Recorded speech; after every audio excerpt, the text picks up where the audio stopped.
Hello there, World of Tankers, and welcome to the channel. I'm your host, the Droodles Blitz, and in today's video, I'll be showcasing a tank that I bet a lot of you have wanted to see the full release statistics of. This is the Tier 7 Halloween tank, the Pharaoh.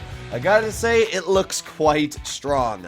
Now, before we break into the statistics of this tank, there is one thing that you should note, and that is this is not equipped. For some reason, Blitz post, when they showcase the statistics of this tank, do not equip it. I'm always a little disappointed when I see that because I have to put the math into the video. But either way, we're going to be judging this tank off of its fully equipped statistics. That means provisions, which is an extra 10% to everything, and as well, equipment. So let's start off with the hit points. It's got 1600. If you're running as well the hit point boost, it's going to be sitting at just about 1700 hit points. I should also point out that it has pretty decent armor, and enhanced armor might actually help out this vehicle. The turret is only 195 thick, and my friend and I were looking at the armor profile a bit yesterday, and the turret is pretty flat. You can't really see it here, but it's kind of a big old box on the turret. It's not the biggest cheeks, but it still is quite weak. So 195 is the base thickness, and that's really as thick as it's going to get.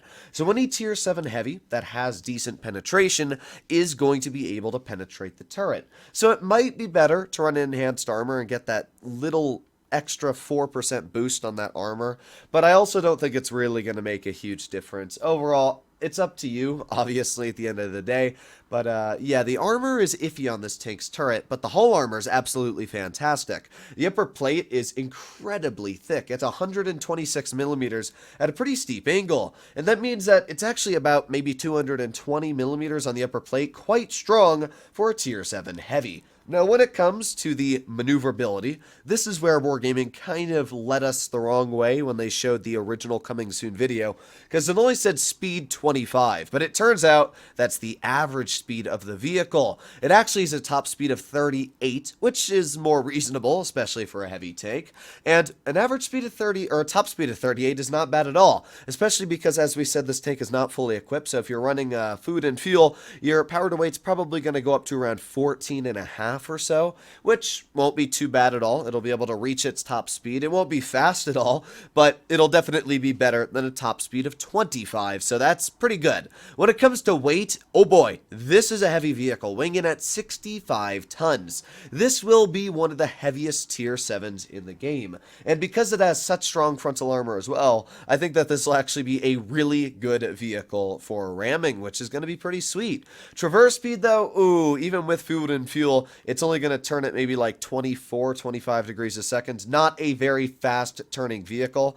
So keep that in mind for the turret. When it comes to the hull traverse rate, it will actually get up to about 30 with food. So not too bad. It's actually not going to be the worst at traverse speed, but just keep that in mind. It's not going to be the fastest on the turret traverse, which is, well, going to be a little bit mid. When we come to the gun, this is the part that most of you probably want to see the statistics of. It carries 1876 DPM, and again, if you're running food and fuel, probably around 2000 DPM, give or take, which is actually not bad for an autoloader. It has an 18.98 second magazine reload, but this is where things get really, really good. It has a 2.5 second intraclip with a 3-shell magazine, dealing 250 damage a shot. That means in a matter of 5 seconds, this tier 7 heavy is able to deal 750 damage a shot.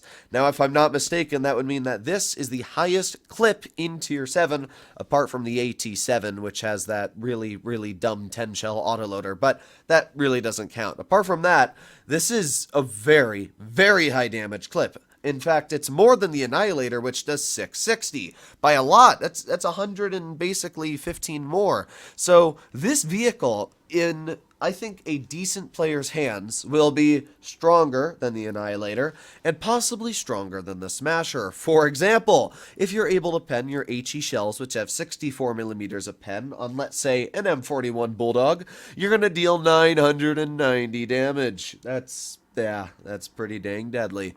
So, is this the next Smasher? No. It's not going to be a vehicle that instantly nukes tanks. And if you're disappointed on that, then you truly do not know how balancing works.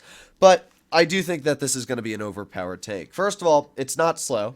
And it also has decent gun depression at 7 degrees. It's got decent DPM, Pretty good pen as well. I want to point out that I'll probably be running calibrated on this tank, which will make that standard pen give or take around 200 millimeters. That's not bad at all for standard penetration. The premium will be about 250, not bad either, and the HE will probably be about 70. So the pen is not going to be bad. This will be way better than the Annihilator and Smasher's penetration values. Well, I guess the Smasher's heat will be a bit better, but that's besides the point. The standard pen is actually going to be pretty nice on this vehicle, which is actually kind of sweet. Aiming time is going to be around maybe 3.7 seconds when fully equipped, 3.5, which is not bad. And the dispersion as well will probably be about 0.376, 0.377. So it'll be very inaccurate, but not a bad aiming time. Overall, statistically, this tank seems really strong. And there's one last thing to talk about, a very weird statistic when it comes to this vehicle, and that is its special ability. This vehicle has an ability called Desert Power. Now, the way Desert Power works is when you're running the vehicle on desert maps, so specifically maps like Oasis Palms, Desert Sands. There's one other map, I don't remember what it's called. In total, there's 3 desert maps that you're able to run this take on.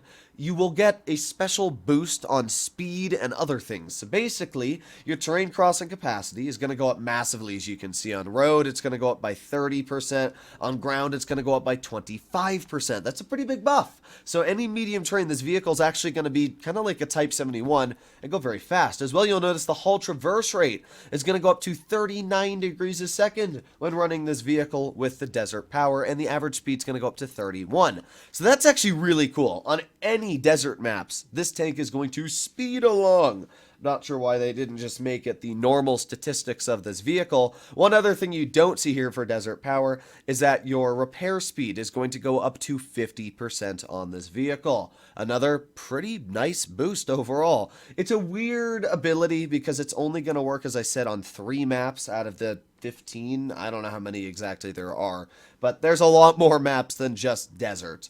But either way, this is the Pharaoh. If you want my opinion on the full takedown of this vehicle's statistics, I would say that it seems like it's going to be overpowered. If that's what you were looking for, then this might just be the Halloween tank that you've been waiting for, because a 250 damage clip with a 2.5 second injure clip, dealing 750 in total in 5 seconds, seems pretty dang busted to me. We'll have to see how it is when the statistics come out, but I do have to say that this is possibly the ugliest Tier 7 I've ever seen Wargaming make. I think the Annihilator's ugly, but it fits a narrative of the Annihilator being like a Mad Max vehicle. This thing's just ugly. It looks like a coffin on wheels, so oh well. Hopefully you enjoyed today's video, and let me know what you think about the Pharaoh in the comments down below. Bye-bye.